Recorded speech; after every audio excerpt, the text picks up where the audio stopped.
everyone, and welcome to the Cinematic Schematic, the official podcast of thecinematropolis.com. I'm your host, Caleb Masters, and today we are going to be reviewing my most anticipated movie of the summer. No, not the Avengers, not Toy Story, not Godzilla. No, we're going to be reviewing part 3 of the most epic action movie saga we have seen of the decade, John Wick Chapter 3, Parabellum, whichever. And I'm joined by none other than Soundtrack's Alexandra Bohannon. Hello, hello, hello. Welcome. Hi, thank you for inviting me. Firstly, thanks again for sitting in for LeBron, who could not be with us today. Oh. But he'll be back. Yes. With all of the goodness over the summer. Always a pleasure to have you. We had seen John Wick Chapter 2 a few years back. We did, also at a press screener. At a press screen a few years ago. Yes, and that was the last time I saw a John Wick movie, was that time. Hey man, it's always a good time to watch a John Wick movie, if you ask me. No, so. I know. You got all those Blu-rays for the previous two. That's right. I actually went out and I was like, I need to rewatch these. Why don't I own them? They're on sale. So yes, I did go out and buy John Wick 1 and 2 in preparation. Slight divergent, but curious. How do they hold up? Really well, actually. Really well. But I do want to remind our listeners that, of course, you can keep up with all of our work here on the Cinematic Schematic at thecinematropolis.com. Dead Center is right around the corner, guys. That's right. Oklahoma's premier film festival, the Dead Center Film Festival, the 19th film festival in 2019, how appropriate. Yes. Is coming up right around the corner. We're going to have lots of coverage. We're going to have filmmaker interviews. We're going to have written reviews, written analysis. So make sure, of course, to stay subscribed to the Cinematic Schematic if you want to keep up to date on all the good Oklahoma films coming out. But also, head over to thecinematropolis.com to catch all the written work. It's a very exciting time. It is an exciting time to be alive and an exciting time to be a movie fan and a great time to live in Oklahoma. Exactly. All around. And this summer is just loaded with amazing movies coming out. Absolutely. We have so much we're going to have to cram into our once a month movie review. Yes. Anyway, cinematropolis.com. You can also follow us on Facebook at facebook.com/the Cinematropolis or on Twitter or Instagram at the Cinematrop. Check us out there. Without further ado, let's go ahead and jump right into our review of John Wick Chapter 3, Parabellum.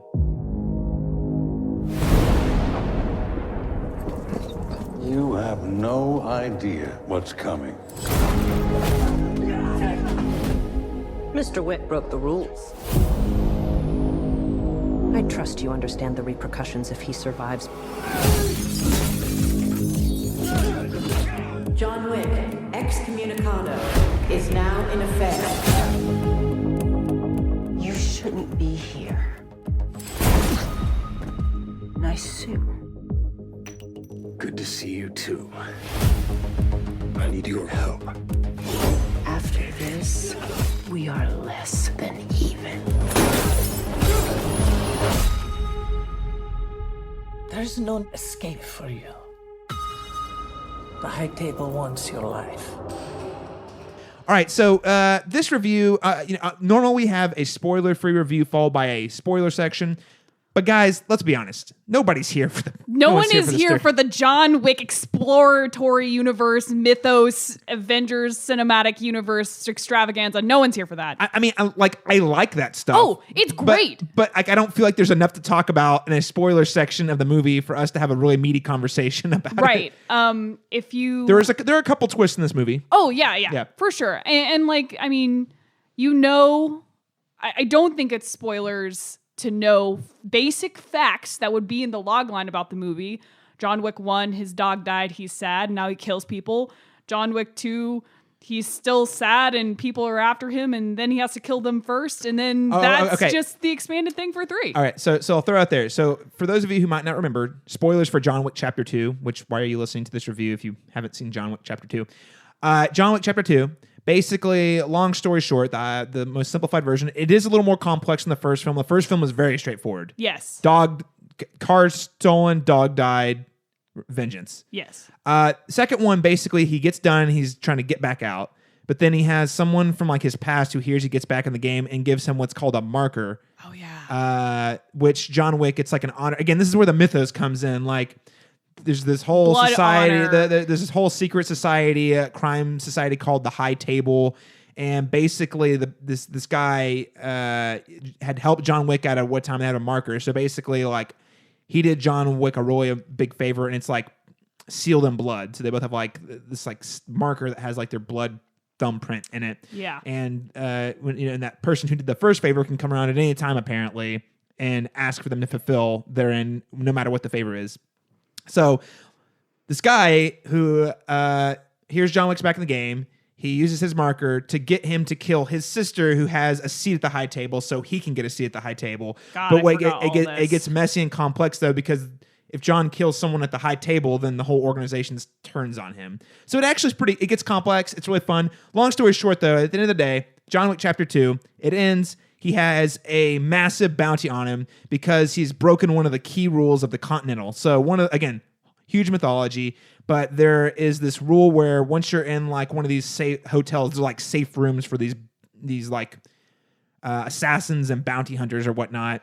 And one of the rules is you can't. There's no business conducted on grounds. Like you can't actually kill if you're targets in that hotel. You can't kill them. Well, John Wick was so pissed off he did it anyway. And then he basically gets a contract put on his head, and he's what's considered excommunicado. So he has broken the rule. He is now a rogue member of the organization, and they want him dead because he knows too much about the organization, and he's no longer a member. That kicks off the beginning of John Wick Chapter 3, which picks up minutes after the end of I'm talking because if you watch them back to back, it would literally play like the next scene. And that's what I was hoping for. I was really hoping that there wouldn't be doing something where it's like he's been on a run for a few weeks or something, because that had such great momentum at the end of the movie that I was like, man, this could carry us into the next one. And it did that, and I was thrilled it did. Yeah, absolutely. Yeah, you hit it dead on. Like, the thing about John Wick Chapter 2 is the second it's over, you're like, crap, I want to watch the next one like right now. Yeah. So, Alexandra Bohannon, it sounds like you're pretty warm on it. Let's just go ahead and give our initial thoughts. What did you think of John Wick Chapter 3? John Wick Chapter 3. I still haven't watched the first one, which is kind of hilarious, but I mean, who cares? You don't need to. It's an action movie, and it's really gory and violent and a treat. And like Theon Greyjoy's the shithead in that movie. Oh my god, he is. We got lots of Game of Thrones alums because we have this isn't spoilers, but Bronn, the actor that plays Bronn. Yeah, Jerome Flynn. He shows up with a very strange accent. Very strange accent. Yes. It was a choice. But he didn't care because he's chewing the scenery. Everyone looks like they're having a blast, especially Lawrence Fishburne and, of course, Anjelica Huston, which I haven't seen her in a movie in a hot minute. Yeah, right. And she was, I feel like everyone was really cast flawlessly. The structure of the film, I really enjoyed all the action set pieces. They were great. The first 30 minutes of the film, holy shit, like, just hang on. It's a roller coaster, man. Hang on. If they could think of a creative way to kill someone, they will do it in that first 30 minutes. And they do that again throughout the rest of the film. But it definitely, the pace gets kind of off. There is definitely a breaking point after you get through that first act, and it's like, okay, we gotta catch up. Everyone gets a break, and the audience does need a break because you're like, holy shit, I'm like fucking overstimulated.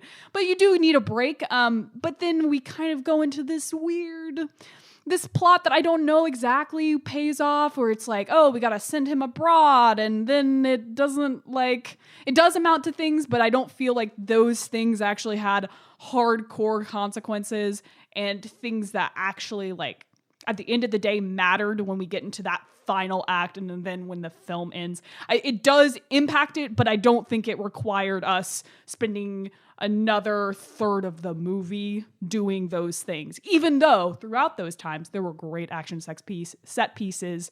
We get Halle Berry, we get dog foo, we get a lot of shit in those pieces. Flynn. Yes, we get a lot of cool shit, but it like, that was kind of a miss for me when we started with such a bang and we had such great positive will. We have some of the best fight sequences in the entire film at that front third. And it maybe, see what you think about this, might have blown their load a little early with that. Not to say that by the time we get to the end, those fights are bad or whatever. I get substantially less interested whenever we're just in a room and we're just uncreatively killing baddies with guns, which is what kind of, we have a third The last third of this movie definitely probably it still looks good. Firstly, it still looks incredible. Beautiful. I would say there's a specific sequence because the last third of the movie contains some of the most amazing fight scenes and also the most missed. There's definitely a like kind of what you would expect to see in an action movie shootout. Yes, and I felt like in that not was a good way. And no, and I mean, like again, it looked good. It was cool. And there's a scene where John Wick throws a gun at a guy's head, and that was pretty funny. But like, it's probably, in my opinion, the weakest part of the film. Exactly, which sucks because that's building should be building to your climactic with the baddie and and all that stuff. So that's kind of where I'm at on it because like you get even in that middle chunk, which is kind of meh. Like it's not even meh. It's just like, oh, this is kind of a missed opportunity, I guess. I think it's the transition in and out of the second act are both pretty clunky. Yeah, they're very. Yeah. Even with that, like we got some gun heavy fight sequences. The John Wick Halle Berry stuff. That was gun heavy as fuck, but like they did it in a creative. It felt more creative. It felt very creative instead of just like guys in SWAT gear running through a very dark room where you can't really see what's going on, and it's like, oh, they have. Well, and guns. they're just like shooting people. They're shooting people, and like because of their SWAT gear, they're just having to like do okay, so it's like if you're playing like Bloodborne or Sekiro or whatever, and you do this thing where you jump on someone and you do the exact same kill animation every single time. It's that. Right. Like they pull up their helmet, they shoot them under the chin just to double tap them because they're wearing the SWAT gear. Well, it's like you see that like for 10 minutes straight. SWAT, and it's just boring. Both in video games and in movies, SWAT gear is a really annoying thing. Yes. Annoying. And like whenever you're in the desert and everyone's wearing flowing garb and people just get shot instantly and you can do it in interesting ways, that's cool. Right. But it just doesn't. Right. Because there's only so many ways you can kill people in SWAT gear, right? Correct. Like, so. Shooting them under the chin is the only way, apparently, in John Wick.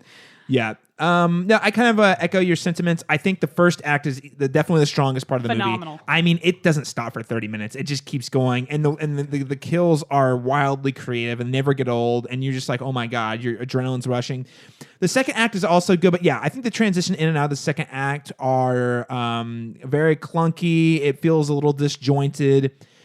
I love the mythology. Some of the things they added to the mythology I really liked. Honestly, though, like. Some of the mythology stuff, specifically with the High Table, the leadership for the High Table, for example, I was pretty underwhelmed by that. I didn't feel like it was particularly interesting, and it required John Wick to go into a desert for basically no reason. God, yeah. Ugh. But I mean, it wasn't awful. I just, like it's one of those things. Like I like the High Table when it's very mysterious, and faceless. Yes. And they did a little not. Too much, but they did a little bit to demystify that, and I also feel like that was intentional, kind of setting up for the next film, which will, this film ends setting up the next film in a really exciting way. Yes, but no, I think the action sequences, I do think they, I really feel like they might have blown their load with the really creative stuff in the first third. Yeah, it's really strange because like by the time we get to the end, I mean, there is a motorcycle fight with katanas in the last third. It's not that the last third is like. It's not that it's missing. It's just like they set the bar so high early on. Exactly. There was nowhere to build to. They started at 11, and it's like impossible to maintain that pace throughout the full. Right. And they go to the Halle Berry stuff. They go to all the Act 2 stuff, which is pretty good. But but it definitely feels different. And then I think it felt different enough that I was a little more forgiving of that. That the setting was different. The people that it was refreshing, but like whenever you see John Wick like having to die in a desert, and then I just like there was like a bunch of that stuff. I think I will say this: of the three movies, I think structurally this one has the most problems. Yeah. And listen, I love this movie. This movie has my highest recommendation.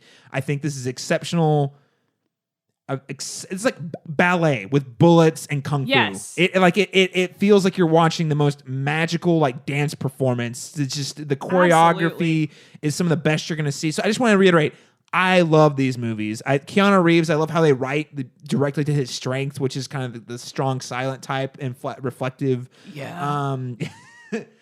I do think there is again, this is the third one. This is the third film in the series. So this is where I feel like I'm not going to say it's formulaic, but there is times where I feel like we've seen it before. Okay, like yes, you're starting to see. Oh, we've seen this before. Right. It plays out differently, but where you're starting to recognize the types of beats they hit in each movie. So I don't want to say it's definitely not like boring and formulaic, but this being the third time, I'm like, okay, This feels familiar. We know not just like generally what to expect. This is probably going to happen, and this will happen. Like this type of thing will happen, and that's not necessarily a bad thing because I think they pull it off phenomenally. But it's definitely the first one I felt like, okay, this is that type of scene. Kind of, I'm going to compare it to the scene, the first one, or the second one, right? And then formulaic's got such a negative connotation. I don't want to say it's a bad formulaic. I'm just saying I'm starting to see the formula a little more than I had in the first two, because by the third time you've done it 2 times before, and now you're starting to see patterns. Yeah, that's a great way of saying it. Is like it is just fulfilling patterns of expectation and not trying to actively subvert expectation like with regularity. Right. And so there's that. Not a problem. That's just kind of more of an observation. Yes. I do think structurally there's problems though. Yeah. I think the transition in and out of Act 2 is pretty rough, and I think they set the bar so high in Act 1 it was really hard to top in Act 3. They tried to diversify it. I will say there's a really amazing sword fight in Act 3 that was like hell of amazing. No, those were But the thing was, it was the last big fight of the movie, and after that you'd already gone through the whole like siege like shootout that I was kind of by the time we got to in this movie, I was ready for it to be over. Correct. It was not bad. I was not like, I'm so over it, but I was definitely like, I'm full. Yeah. Like overstimulated, a little tired. I'm just like, okay, I want to get off the ride, basically. Right.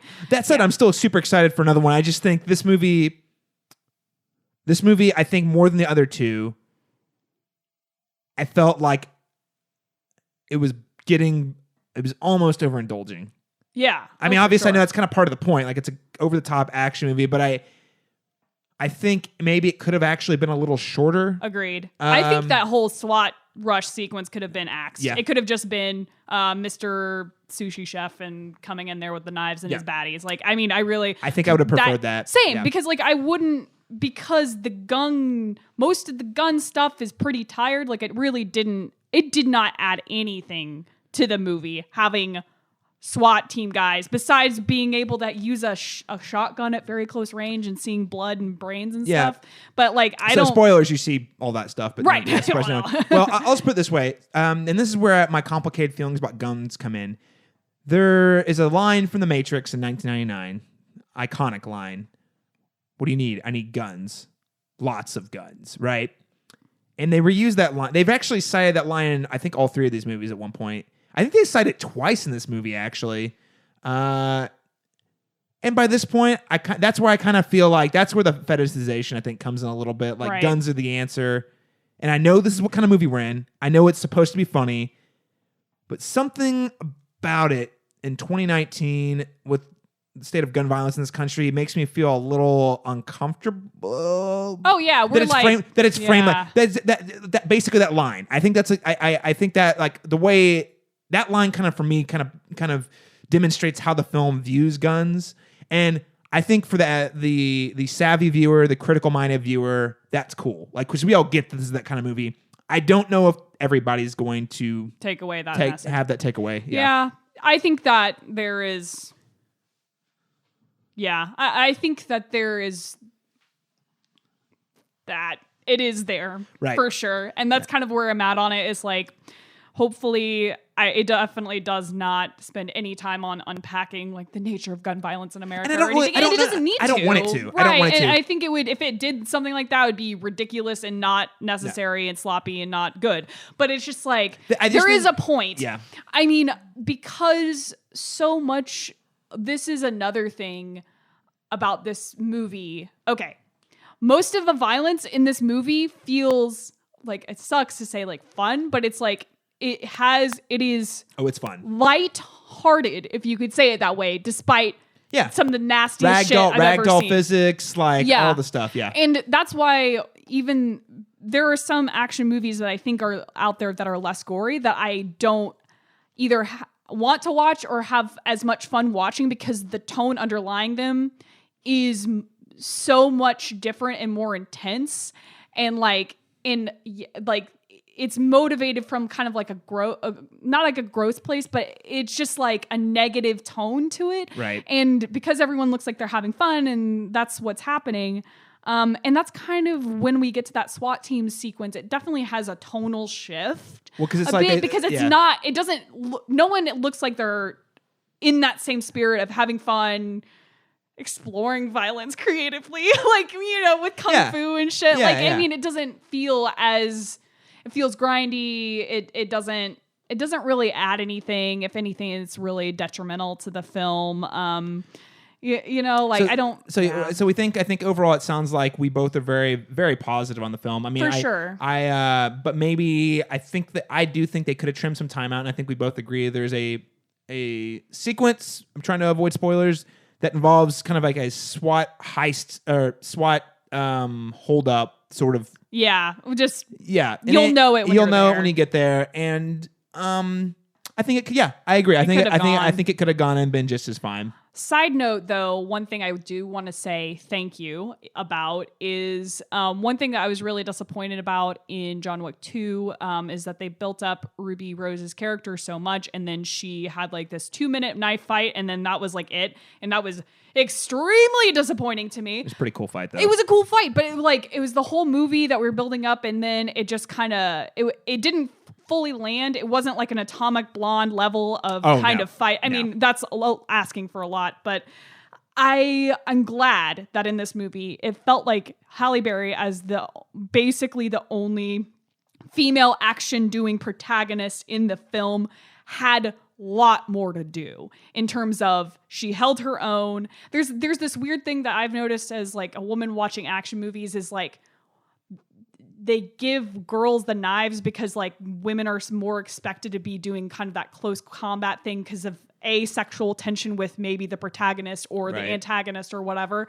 So there's like a lot more knife fighting for women I've experienced. And then like, it feels like also they're afraid of having there's like this thing. It's like, oh, we're not expecting a woman to like hold her own, like in a physical fist fight. So there always has to be some kind of thing to tip the scales in their favor. While this film does kind of do that a little bit with a couple of things. I don't want to spoil it for you, but a section in that desert sequence for Halle Berry, I do feel like it felt like a lot more of an even. We're not just giving Halle Berry like concessions because she's a woman. It's not, oh, this shit she's doing is cool for a woman. Yeah. It's because she's an action movie star. I love how they use Halle Berry in this movie. Yeah, that was great. I expected something much different and did not fall into any of those expectations, and I'm very happy about it. Which also, Halle Berry, holy hell, she's immortal. Yeah, she does not age. Her and Keanu, they don't age. Yeah, they look the same. They did 20 years ago. Like Die Another Day or Diamonds Are Forever. I think it's Die Another Day. Yeah. But she looks the same in that, except she has like long hair in this movie. Yeah, no, it's insane. It's awesome, and to see them both in like the peak shape of their career at like in their I think they're both pushing 50. Yeah, if they're not 50 already. Like so, hella impressive. I think they're both strong performers. Another thing I love about this movie is they've done a great job at getting great character actors to pop into these roles. I love Ian McShane as like Winston, the hotel manager. Yes, he's so good. I love Lance Reddick. Shout out to Lance Reddick, my man, who's like the concierge. Yes, he's also incredible. He's a great character actor, very underrated. Yeah, I want to see more in stuff. He's from The Wire, Fringe. He has a TV background, but he's been creeping into films more and more the last few years. Also, Destiny fans will know him as the voice of some guy in Destiny who I can't remember the name of. Gotcha. We have Anjelica Huston, like you mentioned. Not in it very much, but man, she owns those scenes. She's chewing it and having a blast. Yeah. We also get in this one, of course. Oh, Lawrence Fishburne is chewing hell out of. I mean, like having a blast. He's not just like kind of being campy. He's like going up to like a 12 on a 10 scale, and I love it. I love it. It's perfect. It's amazing, and I can't wait to see, if they're able to work some of these characters into feature films. I just think they've done a great job. Yes, these are just action movies that are light on plot, but they've done a good job at slowly kind of setting up this mythology. It's not overselling mythology. It's not a huge deal, but it adds just enough to kind of interesting and intrigue. Different. It's intrigue. Yeah. And the other thing they do really well is strong characters, really strong characters. I think in this movie, another really great addition was Kate Dillon as the adjudicator of the high table. So she's like the one who's like, she comes in and's like, yo, Winston, that's Ian McShane's character. Right. Why did this thing happen in your hotel in the last movie? Like, basically kind of she's the one who is laying down the law. The chickens have come home to roost, and she's just great character. No, it's great. There's like a lot of wonderful like character moments and like character actors in these films that don't get to like do this kind of thing because they're Super like often. pigeonholed into like Lawrence Fishburne is not usually playing like a homeless in charge of like homeless guy's assassin ring. Like that's when does he get to play that? Or Anjelica Huston. I don't want to spoil what she does, but she's great and it's perfect. It's perfect roles. They're perfect casting. Yeah. So overall, at the end of the day, let's go ahead and close out just by giving some quick recommendations, Alexandra. So for our listeners out there who might not have listened to one of our shows before, reminders. So we have the you buy it. So not only do you go see this premium screening at your theater, VIP or whatever, you're also going to buy it digitally, Blu-ray, whatever version comes out on home video. You buy that version after it's come out.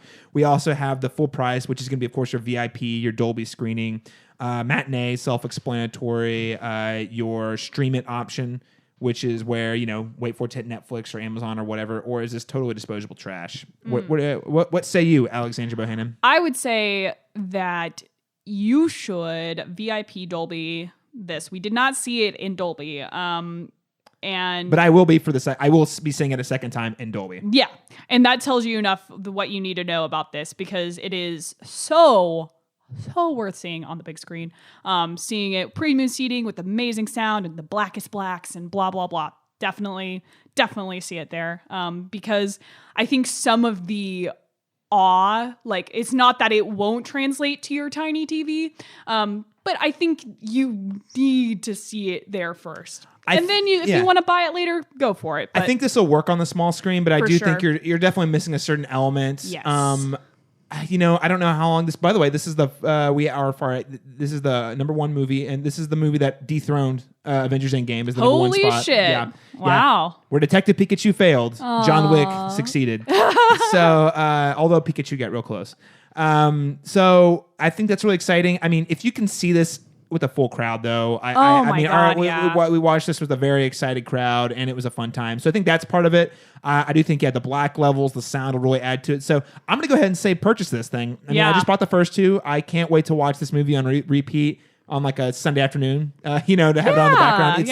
It's just one of those I feel like I'll watch again and again. Yes, I have problems with it. Yes, gun, all that stuff aside. The problems for this are so small. It delivers what I want plus more so effectively that my qualms with it really, don't deter me from recommending the movie in any way. Yeah. Sure, the plot structure's not great, but we're not here for that, really. Exactly. Any problem with things, you could probably just chalk it up to what are you actually here watching a John Wick for? Yeah. Yep. Wholeheartedly agree. Yeah. All right, everyone. Well, that's going to conclude our kind of abbreviated review here on the Cinematic Schematic. Alexandra Bohannon, if people want to keep up with you and your work online until the next episode of Soundcheck, where can they find you at? You can find me on Twitter and Instagram at AlexVBrohannon, BROHANNON. You can also find Soundtrack on the cinematropolis.com, where we're talking to film score composers or just media scores in general. And then we're also doing our score dive. And also keep your eyes on social media and keep your eyes peeled because there's going to be some really, really cool stuff coming down the pipe for the show this year. Yeah. So if you're a fan of us, I hope you are. Definitely, this is for you. We're really excited. Yay! So exciting things. Yeah. Of course, you can find me tweeting about all the things at C Masters Talk. That's letter C Masters Talk. Game of Thrones comes to an end, people. And as listeners might know, I have a Game of Thrones podcast, The Cast Beyond the Wall. And we have 2 more episodes of that podcast that will be coming out after this drops. We are going to be doing a deep dive discussion into the series finale of Game of Thrones, and then we're going to be doing a season wrap-up episode. So yeah, you've probably seen me tweeting a lot about Game of Thrones. If you like Game of Thrones, it's almost over. If you don't like it, on my Twitter. So hit me up there, C Masters Talk, letter C Masters Talk on Twitter. And of course, find all of our work again at thecinematropolis.com. Thanks so much for tuning in, and we'll catch you again next time.